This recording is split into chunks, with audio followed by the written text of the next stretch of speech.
Hello,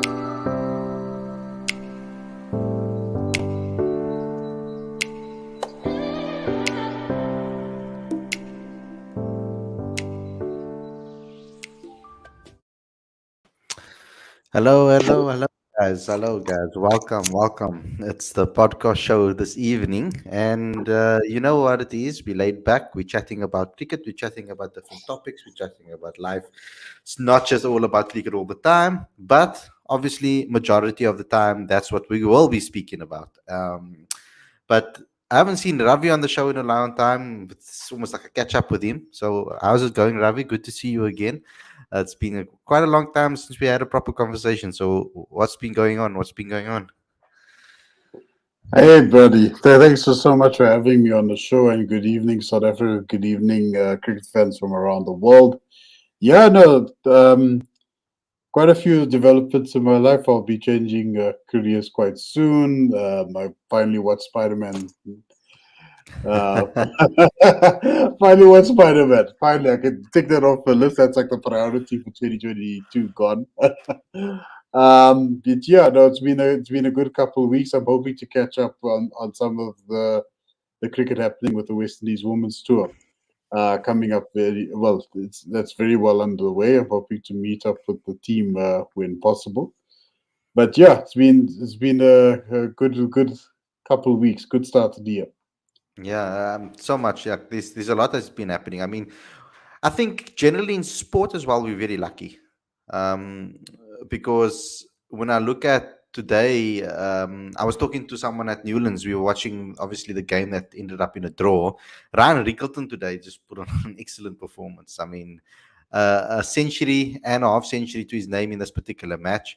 102 not out to actually to end that match in a draw. But I was speaking to a couple of people. We were watching the tennis, and I see someone has mentioned it as well in the live chat, because in this day and age in sport, I mean, we're so lucky as a generation to be have seen so many amazing things take place in our lifetime. So, for example, the tennis, seeing three players on 20 Grand Slams is like unheard of in the men's division. And now Nadal obviously getting the first person to get to 21. We've seen the first person to 20. We've seen the first person to 21. We might even, yeah, I mean, dependable now Djokovic does. If he comes back, we could even maybe see someone get to 22 in the future. We never know. But it's incredible to be able to see that. We've seen the likes of Messi and Ronaldo take each other on for Ballon d'Ors, which is unbelievable heard of. We've seen a team like Real Madrid dominate European football. We've seen, um, for the first time, the team obviously win so many titles in a row in the European football arena. And then we've seen, for example, in South African cricket, we've seen generations of glorious cricketers, Sachin Tendulkar to Brian Lara to AB de Villiers, transcending generations and unbelievable guys that have set such amazing heights for the rest of the people coming through. So sports teams, I mean, even if you're a big basketball fan, I mean, the Michael Jordan era was incredible too. So there's so many things we've seen in NFL, what the Patriots did and what someone like Brady has done in the sport. There's so many things that we're very, very lucky to actually have witnessed in sport and in the history of sport. So yeah, I was just talking about that now, memorizing, trying to memorize everything beforehand to see if I can remember my points that I made, because I put them all down because I wanted to speak about it tonight. But we're very, very, very lucky. I mean, Aditya, we know you're a massive cricket fan, but do you keep an eye on any of the other sports around the world to see? Do you keep an eye on anything else? I do follow stuff from time to time, and I do enjoy following tennis and football and so on. But I can't follow them as regularly as I follow cricket, because there simply isn't enough time. But Mhm. yeah, I do. I appreciate greatness in all sports, I guess. Mhm. Yeah, and I mean, we obviously going to speak also about the greatness in cricket, but it brings us to an interesting topic as well. A topic that I thought should be spoken about given everything that's happening, and as we are talking right now, South Africa under 19s are busy playing Sri Lanka for that playoff. You could say like a, what's it called, a plate playoff semi-final in a way. So we'll see what happens in this particular match and see what happens. But I want to talk about fast tracking players because it's something that we need to speak about. It's something that I've always spoken about in the past about giving youngsters opportunities. And at what time is the right time to give youngsters opportunities? Now, I've always been a person that believes that a youngster can learn the most from experienced guys around him and learning from people that have done the yards in the middle. I remember in the past when I used to play sport and I used to do judo, you learned the most from the people that went through certain situations that you might have that might seem very similar to what you've gone through. There might be similar differences, but that's who you learn from. You learn from people that have done the hard yards. So I thought that South Africa in the past have kind of missed opportunities to be able to give guys opportunities to play. Uh, let's just get a general understanding of this topic first and foremost. So Ravi, what's your thoughts on fast tracking players into the national setup? Yeah, well, Khalid, I think it's absolutely pertinent that Cricket South Africa, or rather selection committee, considers that. And it really depends which format of the game you're referring to. If you think about our recent advents in T20 cricket, I think we finally figured out like a formula that works for the team at the moment. So perhaps fast tracking in that particular environment may be out for the time being. But perhaps what we should consider are segues into Test and One Day international cricket, because those are sort of, there are some developmental areas, there are a considerable number of areas in that regard. I felt that in the third One Day international against India, effectively it worked out as a dead rubber, right? So effectively we should have used that as an opportunity to give the younger guys a chance. And not to say it wasn't an important game, but the reality is that guys like Kyle Verreynne, Zubair Hamza, Marco Janssen, these guys are going to be our future. These guys are not only going to possibly be around for 2023, they're going to be around for 2027 and beyond. And it's best to get them in while they're young, while they got some exposure to international cricket, while they have some hunger for the game. Get them in, blood them in, as they say in other sporting codes, and see what comes up with. What I love about about 90s limited overs cricket is that Australia, for example, had a rotational policy. I suppose a number of other teams followed suit there, and what that brought in was a plethora of younger cricketers that effectively shaped and molded Australian cricket within the 21st century as well. So I think we should consider something similar like that. We should, where there's a dead rubber, we need to say to ourselves, bring the younger guys in, let's give them an opportunity. And who knows, we could have seen a superb partnership like what Zubi and Kyle put on the other day against the Netherlands. Fair enough, Netherlands, but we want to see them play against stronger opposition as well. And I couldn't have thought of a better opportunity than India to do that against. Hmm.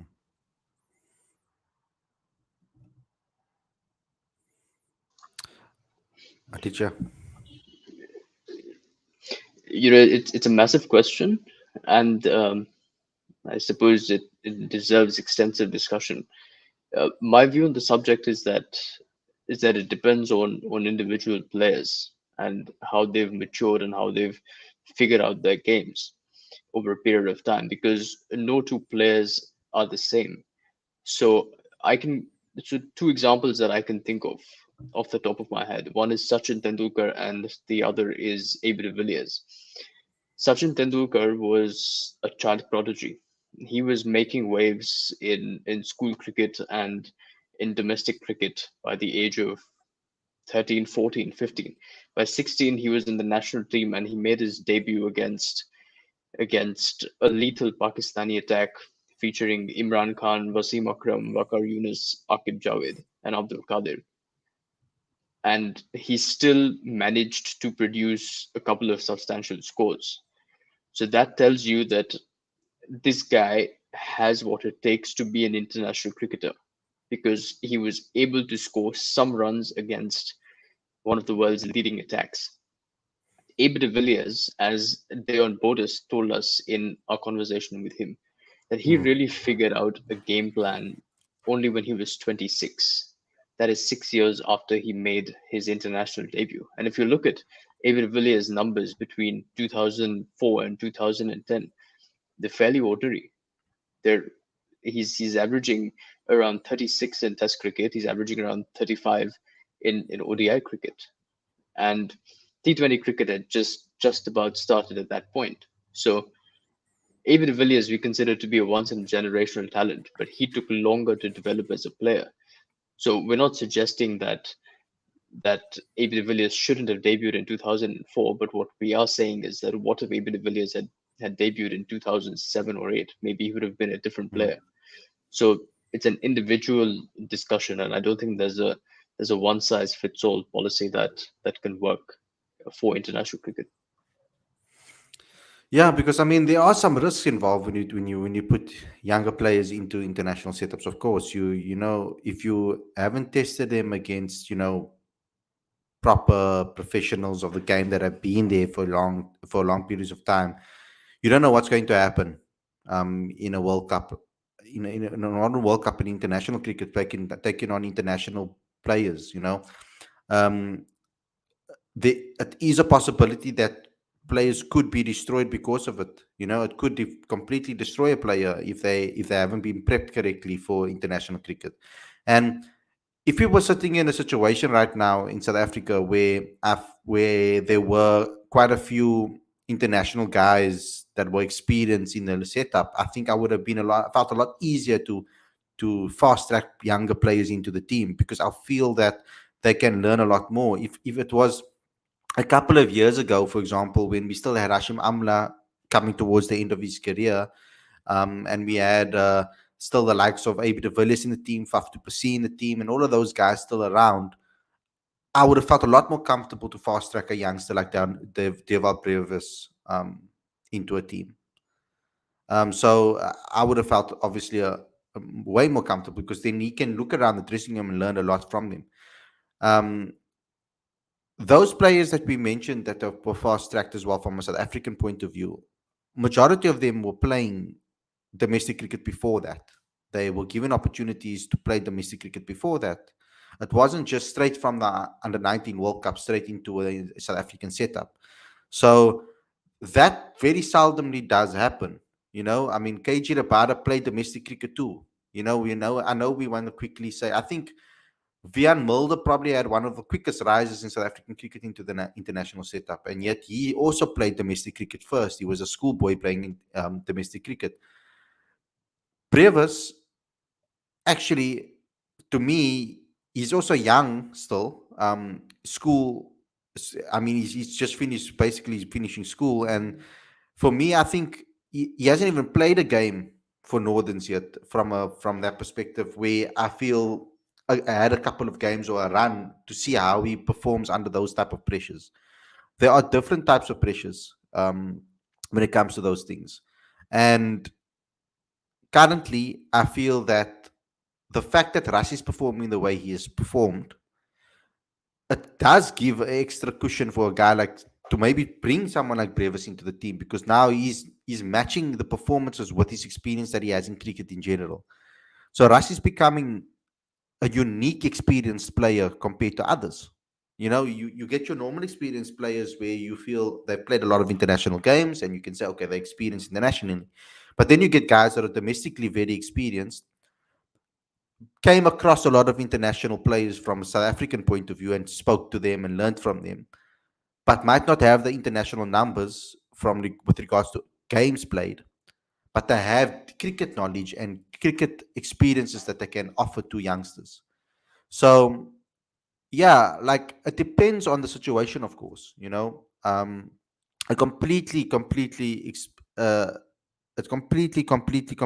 on the situation. Because you look at what Deval Brevis has done. Okay, look here. If today he scores a massive score again, then I think he goes ahead. But look at Shubnam Gill. Shubman Gill did what Brevis did when he was in the under 19 World Cup that year. He scored four consecutive half centuries. Actually, that was a record. And India's been quite patient with Shabnim Gill, Shabnim Ismail. They've been quite patient with Gill. Um, so it's quite interesting to see how other countries do it too. Um, we haven't seen many players debut for the Proteas at the age of 19. I don't think there's been many occasions like that.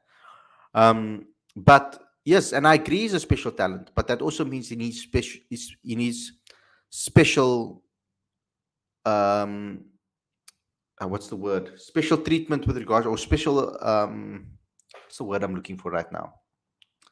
He needs special attention. That's the word I'm looking for. Needs special attention with regards to managing his career and managing him as a player.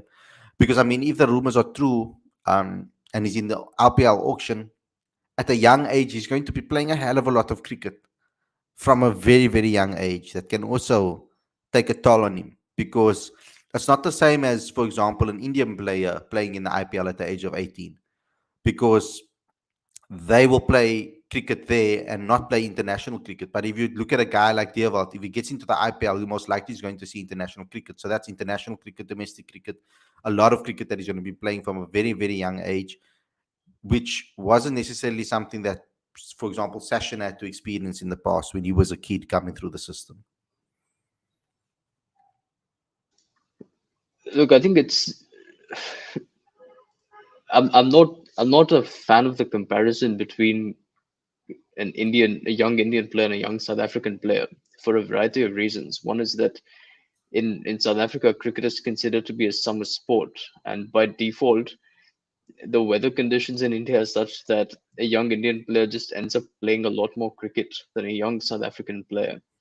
Um, the other thing is that there is in South Africa, you look at Dewald, for example, there is a balance between his academic career and his cricket career, and in part that can be done because of the volume of cricket that Dewald plays, and he goes to one of South Africa's best schools academically too. Whereas you look at most Indian budding cricketers, they have to make a choice very early on in their careers as to whether they want to study further or whether they want to pursue cricket professionally.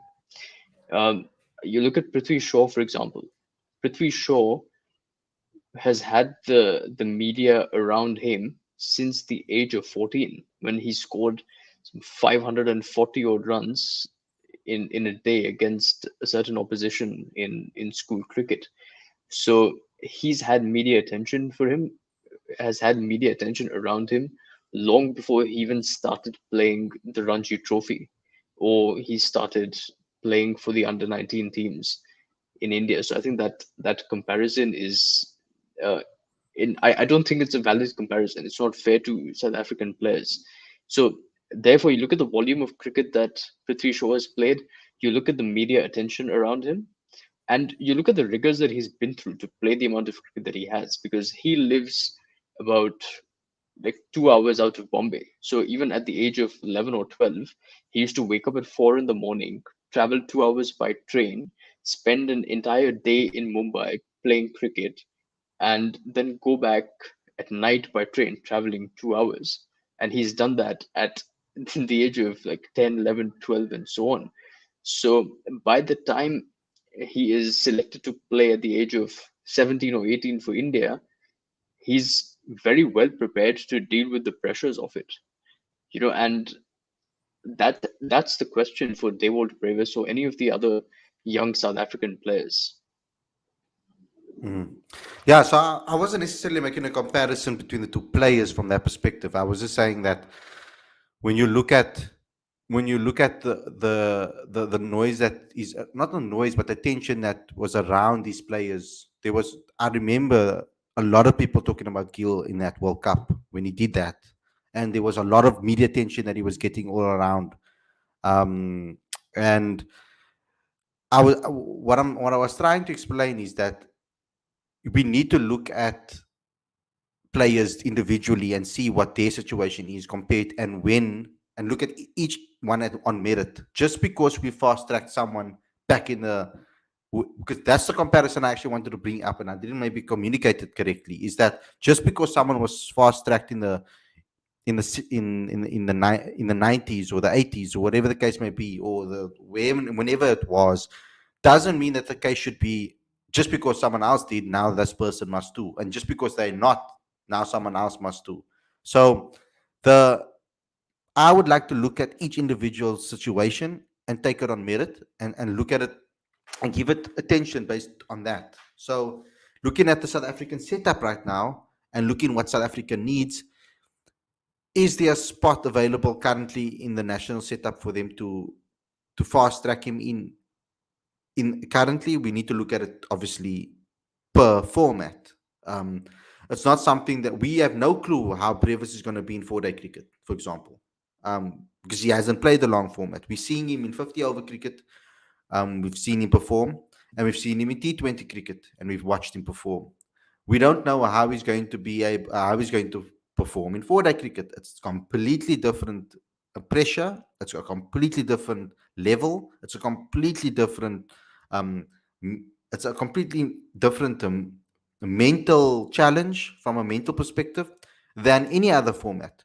You can't necessarily play 4-day cricket the way, or approach 4-day cricket the way you approach 50 over cricket. Some players manage to blend it and find that blend in their life, but majority of the time it's going to take an adjusting period or adjustment period for them to be able to see that. So it's easy for us to watch a player and just say instantly, oh no, they should be fast tracked into the team, without actually doing a proper analysis of everything.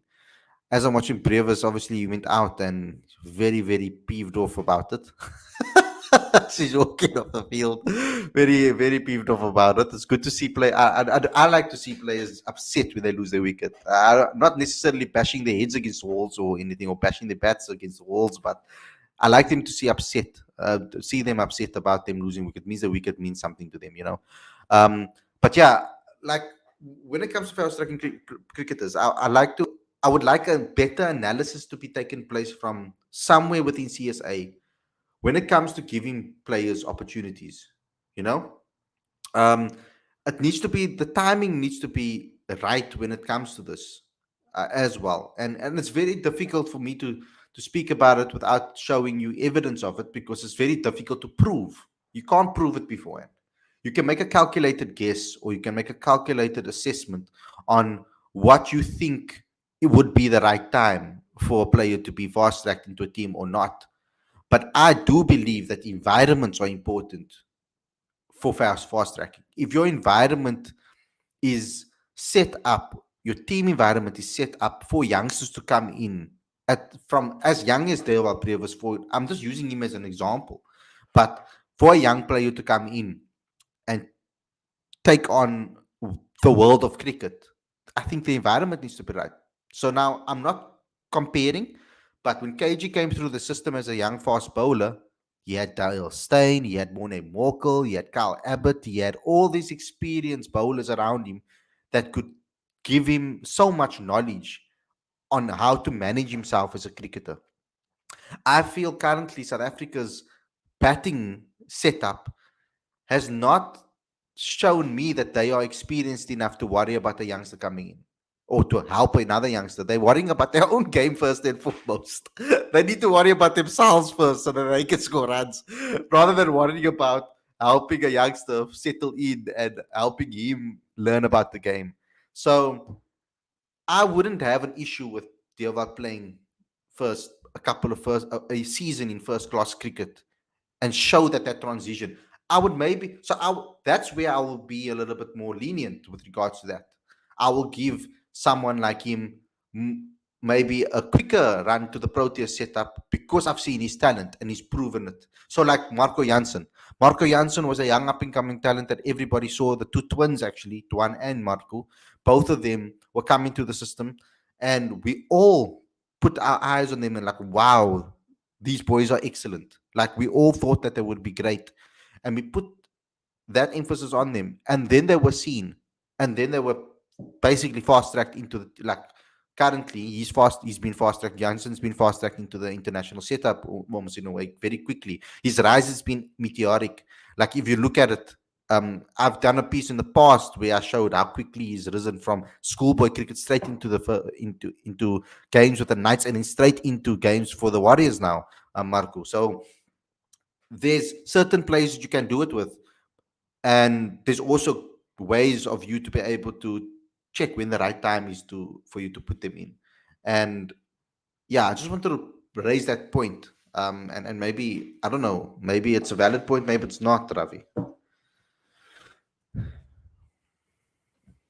I mean, I think back to Aditya's comparison because there's so much validity in that because it's about opportunity, it's about sheer volume, beyond the talent, beyond the prestige of going to a private school in South Africa as well. There's so many variables as well that I think we don't take into consideration when we see somebody in their raw form at the moment. Because I mean, what we're seeing right now is somebody is expressing themselves fully, playing the way that they want to play, which is great. But what happens when things are not going your way? And I think it's absolutely pertinent for an individual in this raw state, in this raw form, to get exposure to first class cricket. I think there's been a lot of naysaying around the standard of first class cricket in South Africa, but the sheer reality is that no matter what your stance is, firstly, we have more teams that are playing the game at the moment compared to this time last year. And secondly, all of our cold packs have returned as well. So now you've got a situation where you've got somebody in a raw state or raw form. Sounds like I'm making fun of Devout here, but just bear with me. He'll be playing against the likes of like Simon Harmer, Dwan Olafir, even Marco Janssen as well, who just recently made his debut, which is absolutely critical because as we know, players improve based on the caliber of players that they play against. The better players you play against, the more exposure you have, the better player you end up becoming. So I think that while I see the it's clear as daylight that this individual is quite talented, I think fast tracking him immediately, I don't think is a solution. Because I think again, coming back to Ditya's point, a 19-year-old Indian kid that's very good at batting or bowling or whatever he is in cricket is completely different to our setup, our infrastructure. And not to say it's not as competitive. I think the number of competitors are clearly vying for the same spot, and that by default increases the intensity of the competition. Whereas in South Africa, you by default again you're competing with only a handful of individuals. Can you imagine if we had school cricketers in the same sort of volumes that Indian school cricketers go through? I mean, that must be a nightmare to plan around, logistics wise and what have you. But I mean, at the same token, you are guaranteed to get the best possible outcome, the best possible outputs there. But I think coming back to your point, I think it's important Previous plays has a stint in first class cricket because now we can see what he's truly made of. Let's give him a shot. Let's see how he does for the northern setup. More than likely, he'll make his debut. As good as he is, I'm pretty sure he'll make his debut in the same year, and just see from there. And there's certainly opportunity as well. We've seen that. I'm not saying that he's gonna automatically come and fade a Markram. That would be ludicrous. But the senior team has certainly provided a series of opportunities. There are people in the domestic setup right now that says, "Hang on a second, there's actually opportunity for me. If I step up here, potentially I'll be playing national cricket now." Look at Keegan Peterson. He made the number 3 spot his own. I don't see anybody stepping into that role. And in all fairness, he's only played 3 tests against India and what is it, 2 against the West Indies, right? So the guy is certainly he's played the long game quite well. He's been patient about it, and he's made that role entirely his own. And it's going to be quite difficult for anybody to break in and supersede that. But in saying that, you've got other areas of opportunity as well. The rest of the batting order isn't necessarily solidified. Calvarena spot, as an example, in the test team might be up for grabs. Khalid doesn't like it when I say things like that. Um, but there's opportunity. And I think guys like Brevis, youngsters need to step up and make their innings count. They must play every innings as though it's an international innings from here on then.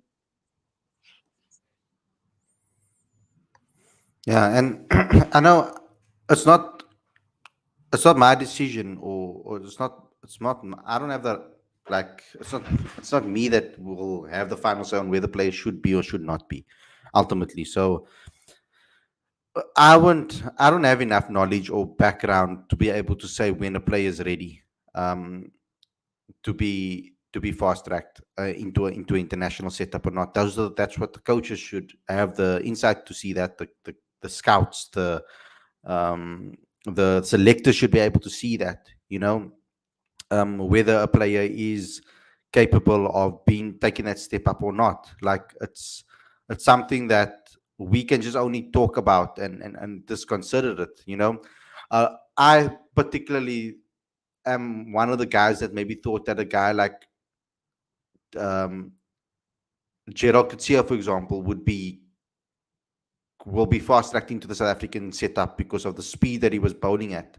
When I saw him at Cubs with Kai Majola week, and I saw him play in the MSL, he was clocking 150, and I was like, my lord, this boy is going to come straight into this team. And in my eyes, he was ahead of someone like Marco Janssen when it comes to that, because Jero Kutsia was the captain, I think, of the school's team at the time, and he was one of the best players to come out of those Majola weeks, etc. And I was he's also considered a bowling all rounder. That's what we considered him at the Kai Majola week. So it hasn't happened for him, for example. He hasn't been fast tracked into the team, but someone like Marco Janssen has. So there are certain aspects that maybe the selectors would have looked at and seen, oh, maybe Marco's ahead of him, even though they came through the same year, generally, when it came to coming through the system at Kai Majola week. Just maybe a year apart, I think it is. And so it's interesting to see that. Bryce Parsons is another one. Bryce Parsons and Marco were in the same year. Bryce Parsons is someone that I thought, wow, we need someone that can spin the ball and bat high up the order. I thought he's now been given opportunity to play for the Dolphins, and given a proper opportunity. I'm talking about at the top of the order over here. We were talking about Reinhard van Tonder for years. Reinhard van Tonder was one of the best under 19 cricketers I've ever seen play under 19 cricket, to be fair. From the time that I was in the industry, I looked at Reinhard and I was like, unbelievable, and he's now getting opportunity to play international, domestic cricket first, and play at that level first before he's getting an opportunity maybe to play for SAA or South Africa. Now, yes, a guy like Gerald Kutsia might have had his injury issues, might have had his problems with regards to that. Liefern Tanzi similarly, because he's also a quick bowler that I thought would get an opportunity. So when it comes to that, I look at Deva Brevis and I'm like, wow, Brevis is a talent. Now that I'm like, maybe I have to change my mind about who I've seen as the best. Because when I look at the way he plays cricket and how comfortable he looks in his own game, compared to a guy like Reiner van Tonder, when I watched him play under 19 level and he was captaining the side, you could still see there were certain things with Reinhard that could be ironed out, whereas Brevis looks so comfortable in his element when he plays every single game. You know what I mean? So it's very tough for us to say yes or very tough for us to say no. But it's an interesting factor because then you need to look at the environment, the team environment, and whether it suits someone to be fast tracked into a team in the first place. So, like, we can't compare players to players, we also can't compare bowlers to batters. And like, that's something that I've seen a lot. I've heard a lot of arguments, people saying, oh no, but KG came straight out of the World Cup and he went straight into the Proteas setup. Yes, he did. And he came into a very experienced South African team that could support that. We were looking for a fast bowler, a black African fast bowler too. And KG was just lighting up that particular tournament. They won the tournament too. So that is also a major factor. But then again, Deva Previs, um, the best player by far in this team, um, and looks like an extraordinary talent. And I don't deny that he's an extraordinary talent, and he's a very, very rare player that you maybe only see once in a blue moon. I still feel that, and no matter what we say, there's no way Deva Brevis is going to get fast tracked into the next couple of games. So I don't understand why there will be people that disagree with me on this point, because we will see him play One Day Cup and T20 knockout, hopefully. I would like to see him get fast tracked into domestic cricket. That's what I would like to see. I hope they don't sit back and say after this World Cup, you know what? We're not going to play Devat in the series. We're not going to play Devat in that series. Let's leave it. I would have liked to see him get fast tracked into the One Day Cup. Let's see how he plays there. Why are we so afraid to do that? You know, Khalid, a lot of the conversation around fast tracking a player is predicated on the skill of the player, cricketing abilities. But, we also need to talk about a player's character, a Yeah. player's ability to handle pressure. And in this day and age, players' ability to be able to filter out all the negativity that comes with being in the limelight via social media, for example. So these are important attributes. And we can't just say that, wow, this player's skill is unbelievable, so he or she should be playing for this team.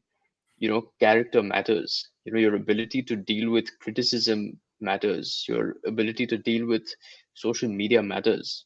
And you can't be like like a player can't just say that I'm going to be off social media. It doesn't work like that anymore. Like Virat Kohli, for example, he can't say that I'm going to be off social media. He makes 5 crores per Instagram post for a brand. So, that's something that comes with the territory. And I mean, there's another story. When Kohli was about 17 years old in 2006, he was playing a domestic game, a Ranji Trophy game, when his father passed away. He had a stroke and he died at the age of 17. And Kohli was pretty much numb, but he was in that game. He was batting overnight, so he decided to go for that game. He decided to play that game, and he scored a match-saving 90. And only after he was done playing his innings did he go and complete the last rites for his father. And once that was done, they have prayer meetings, and there are certain traditions that are followed after a person's passing. The only thing Kohli said to his brother was, I'm going to play for India. That's it. And you feel like this sort of individual at the age of 17 is not only ready to play international cricket, he's ready to conquer international cricket. Because when his coach called him after that to pass on his condolences to Kohli, Kohli was only talking about how ridiculous the decision that got him dismissed was. So that's an obsession. That's an indication of a character that is ready to play international cricket. But not everyone is like that at that age. And we have to be cognizant of that. So um, I think people are different, and at some level, a selector, for example, needs to have a very keen eye for an individual's character. Herschel Gibbs often talks about the fact that he was introduced to international cricket too early, and that he wasn't ready for it. And from what we're seeing in Temba Bavuma's form right now, maybe he was introduced to international cricket too early also. Maybe he wasn't ready to make the plunge at the time that he did, but he is now because he's discovered his game. So I think it's such an important decision. We could potentially ruin careers bringing players in too early into the international setup. Mm. It's crazy. I'm looking at some of the comments over here, and I see one that I'm going to pop up on the screen. It's crazy that This one says Brevis doesn't need to prove himself in domestic. He belongs in Proteas setup. Character will deal with it as as he goes and he learns, and his character will develop. But it's very bold to make a statement like that after only seeing him play 4 games in a World Cup. Like, I mean, I doubt. I can't speak for you, but I'm not. I can't speak for you as an individual because I don't really know you personally. But some of us haven't seen Deva Brevis before this World Cup, and all we've seen him is play against players that are the same age as him. Um, to me personally, for example, what if this particular under 19 batch of players aren't as good as the ones from previous past? If you understand what I mean, like cricket is not necessarily a type of game that you you throw a youngster into the deep end and see how they swim necessarily. I don't think it's as like in football. I think it's a lot easier to put a youngster in a cloud in a game in a high pressure game and see how they perform in that game than it is in cricket because it's a team sport, much more of a team sport, football, than cricket is. You are putting a person into the mix, and I'm not saying that Deva doesn't have the right character from every single little bit. Like I don't understand how people would think that I think that way because it's clear that I'm quite a big fan of Brevas. I mean, we've done 2 interviews with him already, constant communication with him, so there's a lot of care for him. I want the best for him as a player, and I want the best for so many players that are around there. Um, and sometimes, sometimes I just want the right decisions to be made when it comes to players, and look at the environment that we are we are sitting with in the situation he's right now, because we identified Aiden Markram as a player that should have been fast tracked into the national setup. Okay, yes, he took a time off, but we fast tracked him into captaincy because we saw him as the next captain. And I feel that fast tracking him into the captaincy against India in that particular series was the wrong move by the people above. I think it really affected him, particularly his ODI game. I think it really affected Aiden Markram, with regards to that. So and Aiden has an amazing character and an amazing temperament and mentality. So we can't be comparing. That's the first mistake we make, and I'm I'm guilty of that a lot. Like comparing different players, we can't just we mustn't compare players. We need to look at every single individual, individually, and see what they're capable of. Um, because the last thing we would want in general, for any player is to make the wrong decision, put them in a situation they can't handle, and then their career is over. You know, that's something I would never want to see any player experience. Anybody, this is an open conversation. I don't have to. Yeah, Yeah. look, if from the comment that you had highlighted, that there was also a part which said that his character will develop as he goes on. I don't think we can be as casual as that. I think there needs to be a lot of work that goes behind becoming a South African cricketer as an individual, because at a certain time he's going to have to face the media. He's going to have to answer tough questions, and at that stage, one wrong answer and the media is all over you. Can you handle that pressure? I think that takes a certain amount of training. It takes a certain amount of character, and and if you make a mistake, it takes a certain amount of courage to be able to say that, okay, you know what, I've learned from this, and I'm going to go at it again. So these are important factors. In any profession, we can talk as much as we want about the hard skills. The soft skills matter, and we have to Mm. start taking that seriously now. Back in the day, perhaps there wasn't as much attention paid to these matters, but now they are. You know what, eh? I wonder, Aditya, and I wonder, Ravi, if there would be such a craze around Deerwald if he didn't have the AB connection.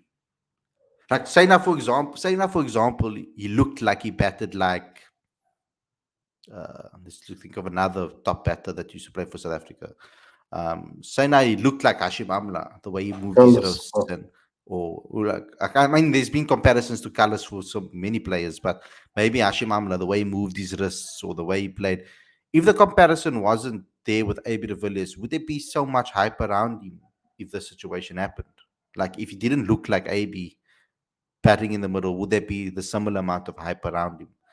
Is a good question to maybe ask. What do you guys think?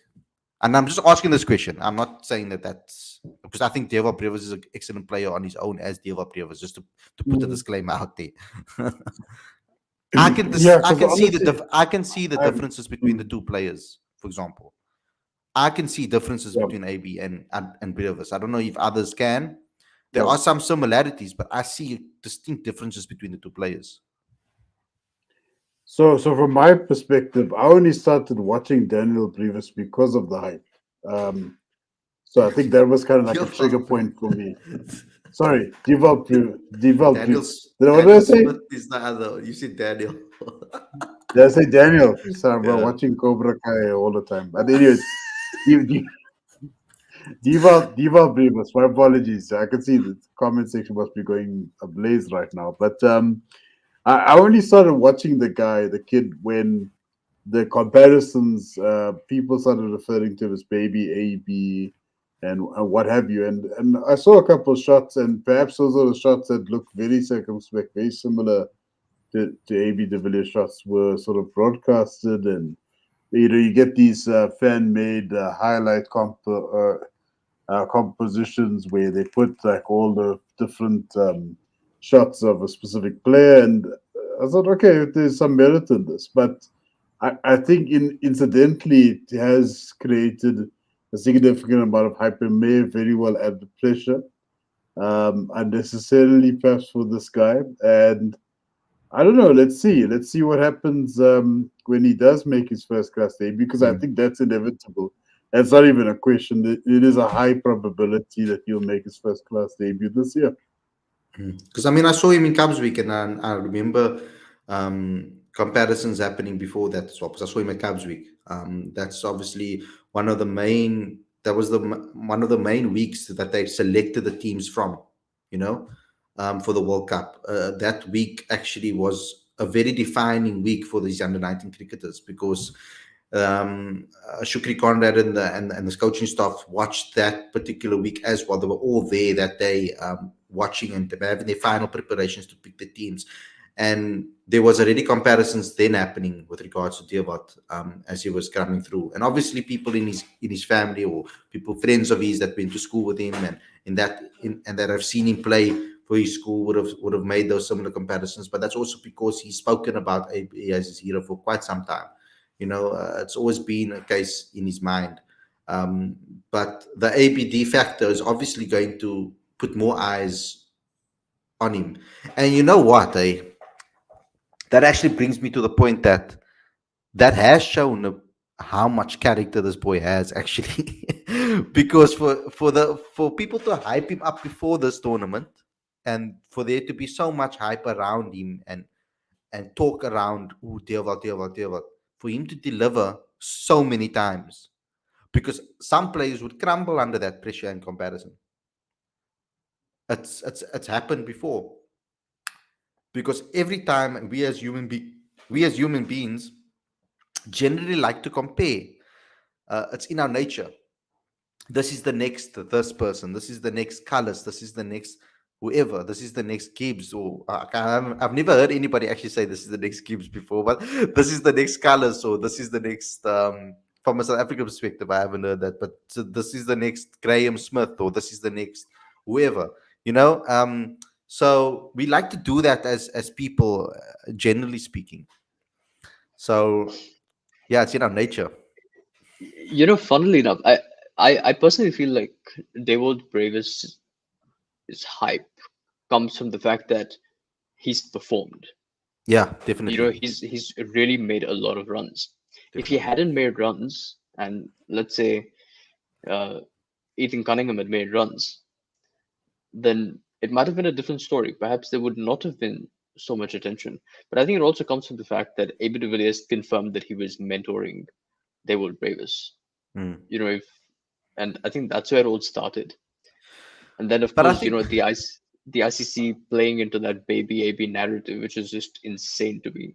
Like, how mm, on earth can the International Cricket Council on its social media platform, hashtag they will brave us as baby AB? I found that to be absolutely insane. But sorry, you were saying? no, yeah, like I'm saying, like David was scoring a lot of runs at school and Kai Majolovic and etc. So if he wasn't, then people wouldn't care that there's a comparison or he looks like him. Imagine looking like AB de Villiers and not scoring any runs. But also, we're talking about Gibbs, for example, right? You know, uh, Faf du Plessis had said in an interview that he gave during the IPL that he had basically modeled a lot of his backlift and hand speed watching Gibbs bat. Interestingly, Mm, and it's something that we've never really noticed. It's not an imitation competition at all. If eventually every individual bats like an individual, but if you watch how Gibbs had his own backlift, and then obviously Faf du Plessis had his exaggerated little backlift as well, then you can see the comparisons. But yeah, obviously that's never really going to play out in the media because I guess bit lower profile. Ravi, you want to add anything? Yeah, it's interesting. I must actually watch some highlights of Faf because it didn't occur to me that he was modeling part of his batting style. Faf, at least, was modeling after Herschel Gibbs at all. Um, yeah, it's very interesting. I know that Graham Smith and Brian Lara, they're completely different batsmen, but one is more favouring of the leg side, the other likes playing the square cut, as we know. But the backlift is like incredibly high. So one has to wonder, like when Smith was playing the deep F's model after Brian Lara, I don't know. I suppose Khalid, you need to get him on the show and we could ask him, Imagine that. But among other questions. but also since you talk about Herschel Gibbs, I have to compliment him. The man simply doesn't age a day. In the Legends League cricket competition going on, yeah, about a couple of days ago, he scored an 89 of 46 balls, and his shots were just out of this world. I mean, you feel like he hasn't he hasn't aged a day. He's still fit enough to play cricket. And I asked him on Instagram if he would play the IPL, and he was like, "Yes, it would be nice." Imagine that. Maybe Lucknow needs to pick him up, eh? Okay. To be like the Royal Rumble, Ravi. We see all these I legends think it's come a back. better chance to see Herschel in the Royal Rumble. Yeah.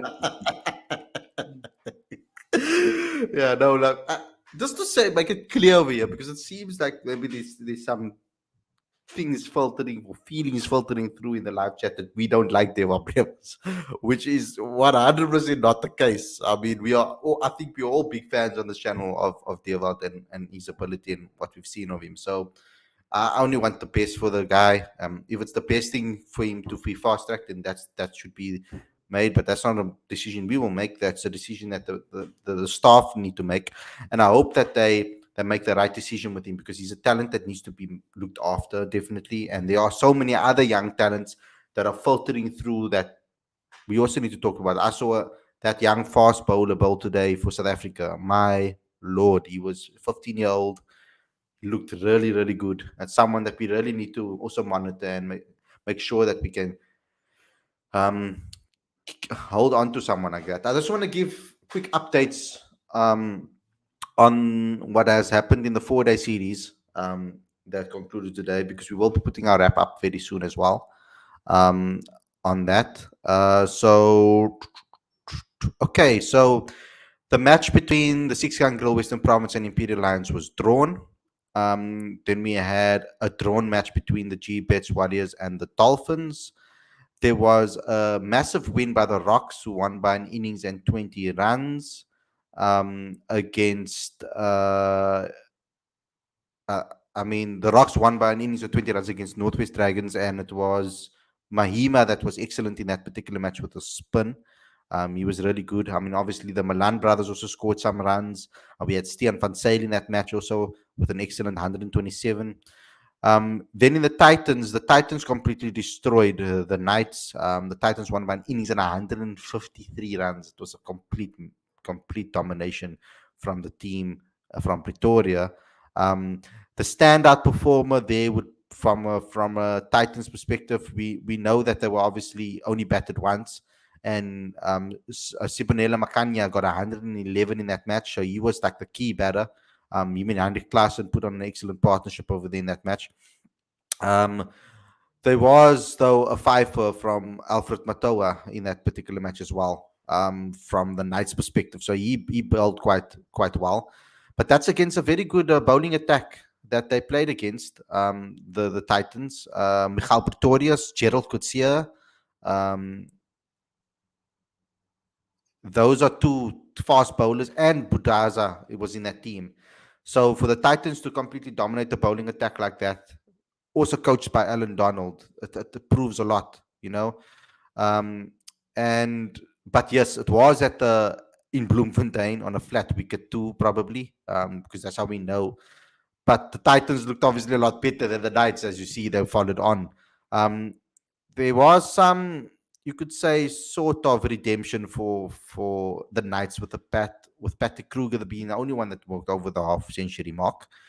But it has been a struggling campaign for the Knights currently.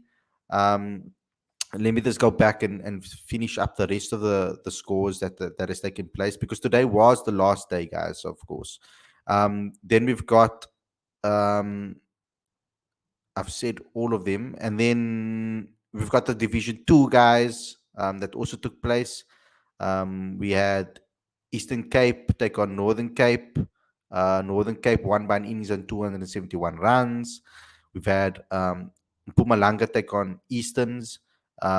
Easterns won by 10 wickets. We've got Limpopo versus SW Deer. Southwestern Districts won by 8 wickets. So quite a lot of good cricket taking place over this week.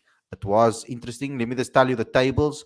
So far, when you look at the log, the Imperial Lions are right on top, played 4 games, won all 4 of their matches.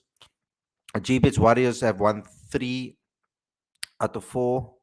I wonder if this is updated. Doesn't necessarily seem like this was updated, to be fair. The Titans are 3-4. They won 1. The score, I don't think this is right. I don't think this is 100% updated, to be, if I'm looking correctly. Yeah, I don't think this has been updated. So I'm reading out the wrong stats from regards to the table over here, because I don't think it's been updated. I don't think it's the latest table. Because there's been more than 4 matches played. I don't know what's going on there. Never mind that. But at least I set up what the scores were. So there's also been women's cricket that took place from a Proteas women's perspective, although it was rained out. But there was this test match, the Ashes, between the between the Australian and the English women players. What a match! Great cricket happening between the two nations. It was very interesting to see that level of cricket and to see these ladies play test cricket, and it shows that we can have more test cricket. That whole stigma around women and they can't play test cricket is total nonsense. I think that they are capable, especially this day and age. There's a lot of top quality cricketers coming through the system, young girls that are coming through the system as well. So that needs to also be spoken about, and we also need to highlight that this is happening. I think this was a good display, and good advert, if you would like to call it, for test cricket from a woman's perspective. So as I hear alarm go off somewhere. So in this particular match, we had it was a drawn match. So it was just like completely punching by both. Meg Lanning, the captain, obviously with a 93. There was quite a few half centuries um, in this particular. In that was in the first innings for Australia.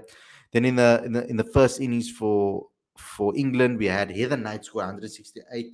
The captain over there also doing a duty. The only one ready to bat, to do well actually from a batter's perspective, from an England perspective in the first innings. In the second innings around, we had Beth Mooney to hit a 63, the only milestone in that particular innings.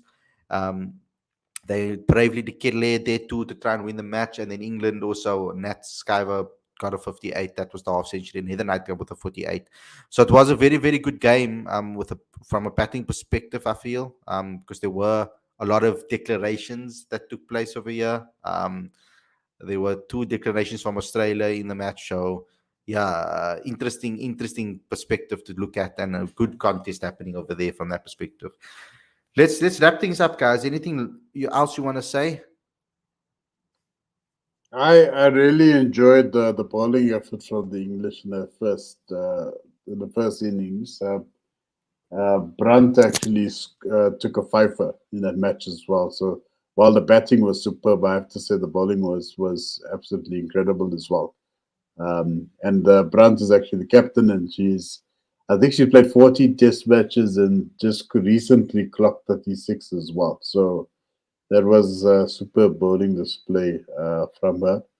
And yeah, and you spoke about women's cricket. There's a one-day series happening in South Africa, so we'd like to encourage all the fans to tune in to watch the Proteas women play against the West Indies women. Hopefully, Doughton doesn't score another 150 plus runs, but yeah, it's got the makings of an exciting series.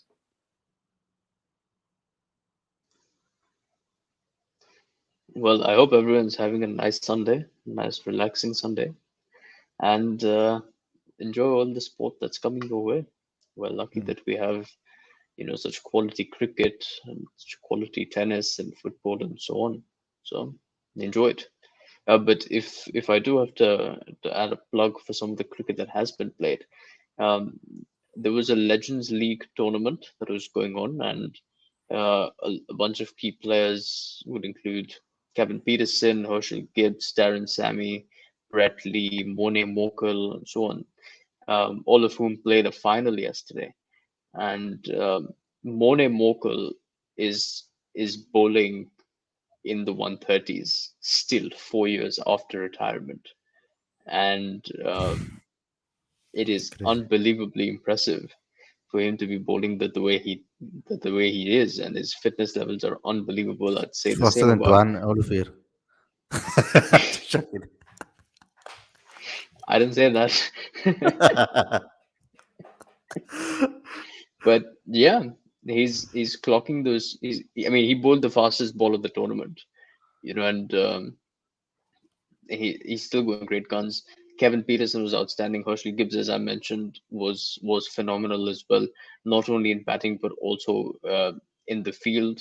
So, guys, check it out. It's there are certain clips available on YouTube, and Mhm. these guys might be old, but the quality of cricket is still unbelievable. So check it out. Yeah, yeah.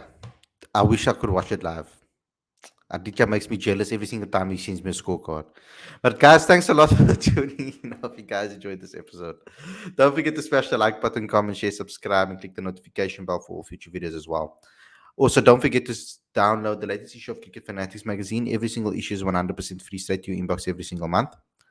And you will get that straight away when you subscribe right away. So all back issues as well. We're working hard on the next issue as you speak. Guys, thanks a lot for tuning in. We'll see you guys again tomorrow with our regular daily show. Don't forget to support us, please. We're getting closer and closer to that 3,000 mark, so help us reach that goal. We'll see you guys again very soon. Enjoy your week. I hope it's not too difficult on all of you and that you can sprint away to the next weekend where you can relax once again. Cheers and enjoy the rest of your evening.